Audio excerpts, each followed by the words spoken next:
একদিন আয়নার সামনে দাঁড়িয়ে দেখলাম শুধু আমাকেই দেখা যায়।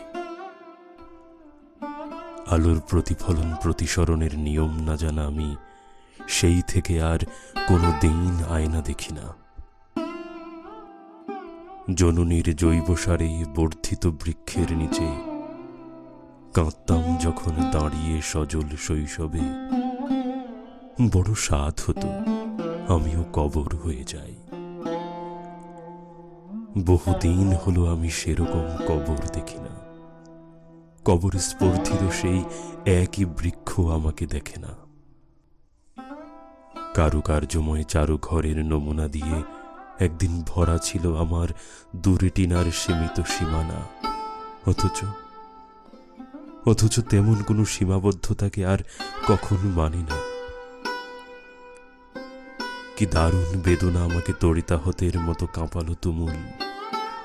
ক্ষরণের লাল স্রোত আজন্ম পুরোটা ভেতর উল্টে পাল্টে খেল, নাকি অলক্ষ্যে এভাবেই এলোমেলো আমাকে পাল্টালো। নিপুণ নিষ্ঠায় বেদনার নাম করে বোন তার শুশ্রূষায় যেন আমাকেই সঙ্গোপনে যোগ্য করে গেল। আমাকেই সঙ্গোপনে যোগ্য করে গেল।